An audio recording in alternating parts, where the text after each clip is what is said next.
What's up, everyone? It's Trinidad. On this video for you, I have the 5 Weiss Schwarz decks I would keep in my collection if I were just to get rid of everything else.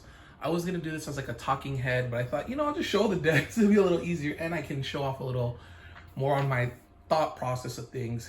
So with the Commander decks, my original premise was like, fit whatever my collection is in like an archive, and all my decks can fit in these. I just put these on the shelf. So if you do single sleeve commander decks, here's a visual representation. These aren't all commander decks, but if you do single sleeve, no tokens, then you can have 5 commander decks in the 80+ boulder, and those would fit perfectly well in the Ultimate Guard, archive, the 400+.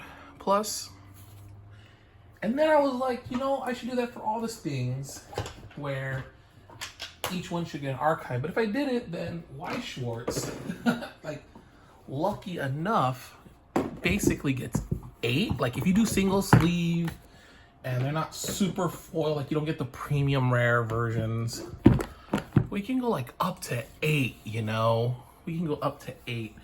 And even if not, I thought that'd just be too much, That'd be just way too much. And that's not what this is about. This is about, like, if I were to go minimalist, right? Just to clear up space. And so I had to really dig down and be like, all right, I'm going to choose only 5.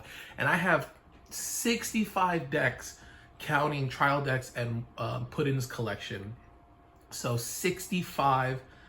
But I'm not going to add in put-ins collection. I'm not going to put the trial deck. So that, cut things down a bit. But still, this was super hard.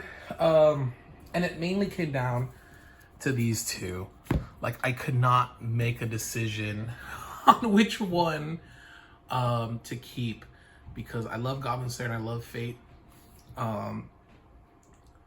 So I didn't know. But starting off with number 5, I think I'm gonna go with my Fate deck. This is the hardest of choices, just double choice with the Shiro level 1. And if I were to keep this one for the long term, I probably would get the Rin cards from my Rin waifu deck. Over here, I would get the level 1 Rin, and it's this one, and then fuse it together to make a more viable deck, because I would say both sides are not as viable. But I do like Saber and all them. This is one of the games, or one of the animes that helped me stay in Weiss Schwarz. One of the older ones I got when Unlimited Blade Works came out. So yeah, and I think it's just a little bit stronger than my incomplete Goblin Slayer deck, which yeah, like, I don't even have the right climax. I don't even have the level 1 combo. Like, they're empty, and it's mainly just for the standby strategy. That's not that great, but I do play her, which I don't see a lot of people play, the Cowgirl. But it is more, this deck is a little more consistent, and so yeah, I would have to go with this one. It started off like all my brain power was like, oh man, I could talk about the archive and have more decks and stuff. But no, that's not, again, what this is about. This is about cutting down, trimming out the rest of the collection, and just keeping it down to 5 decks. Next up, I would have to pick my SAO Alice Edition Volume 2 deck, which did get a little support. I mean, whenever like a Flucklight comes out, so like this Alice in the anniversary set came out, then we're gonna have a few new support. And why I'm choosing this is because although I would be like a distant fan of Weiss, updating decks here and there for years, and then COVID hit, and it was just like, oh well, like there's nowhere to play. Like, there wasn't already a lot of places to play, but this was for sure no places. But then like the boom happened, which was crazy. But obviously I am an SAO fan, and I definitely want to keep an SAO deck in here. And although this isn't the strongest, I like this deck a lot. This is the deck that, like, I was like, you know what, I'm gonna go to locals when things open up. Things are opening up, and I'm like, I'm gonna go more to play in locals. I'm gonna bring this deck out some more, and I'm gonna play. And back in the day, like there wasn't really much. I was playing waifu decks all the time, and this was the first deck that I was able to essentially top with. I went X1, and I think I got like third place or third or fourth, but I was literally, I mean, you know, it was just like Swiss, but I only lost to the person who won. So I was basically in, like, I was essentially second place. That's how I felt, because I only lost to the person who won it, beating everyone's decks. And it was crazy. I didn't know how I did it, but I just did. And I misplayed in that final game. I did a play that was really risky, and it did bite me in the butt. So yeah, it is what it is. But Asuna's here, Kirito.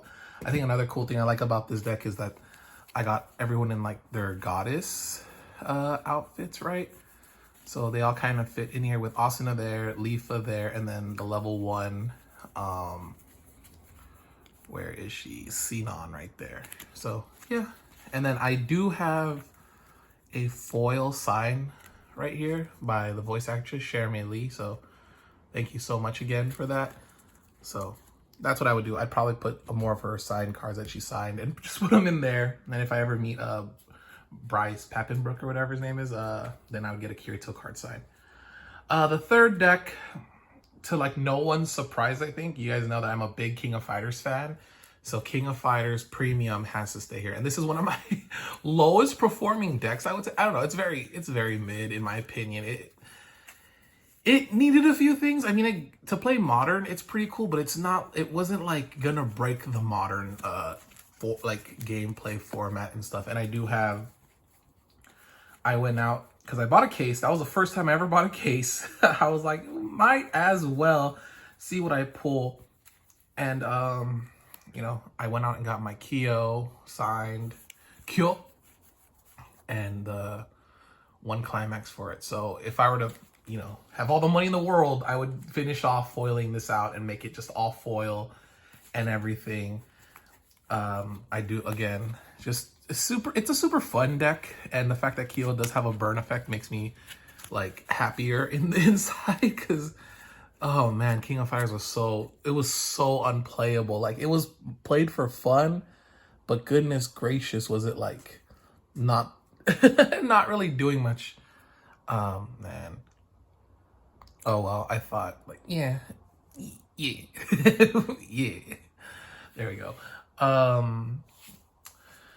Then we have my Angel Beats deck right here. And as you can see, these two, so English, Japanese right here, depending on what I want to play. Again, like, I don't think this was like game-breaking meta stuff, but it's just really fun and it makes it more playable. And this card is always a threat if we get to build up every time I have stock. Like, I don't even care if they stock swap me in the late game. As long as I have over 8 stock and I have playable characters in my hand, then going to turn 3, like, this is a problem. And obviously you just accumulate value by just standbying out like the 2/2 and keeping it around, or the 1/1 if lucky. So yeah, I think this deck is just super fun, and I love Angel Beats. Angel Beats is a deck that I wore during my wedding, although not this one. I would spiritually keep that. I would just spiritually keep that in my mind. Although these are the sleeves that I had in the wedding.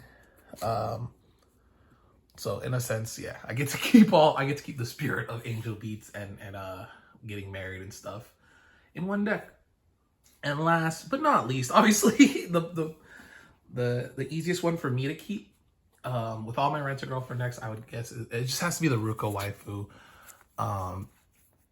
If I had to keep one waifu deck, it would be Ruka. Obviously, I am trying to foil it out, but man, it's just too expensive to get. I have like 3 of these, although one is in like a collection folder, the SPs, and I have 1 of the level 1s. I've talked about this before.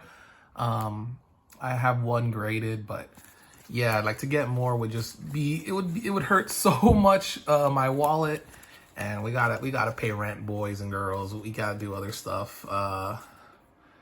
So yeah, Ruka waifu, an easy choice. Happy that I went 6-1 at the Spring Fest with this.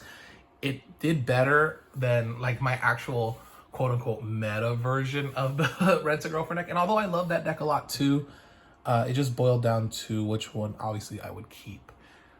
So yeah, these are the 5 decks I would keep. To me, no shocker on these 4. This one obviously was the hardest one to choose, to truly choose from all the other decks I have. But yeah, that's what the spirit of these videos are, and I hope it helps you guys too, to be like, you know, if I want to kind of get out of a game or cut down, then, you know, although it is hard because every deck has nostalgia, every deck has, you know, meaning to you.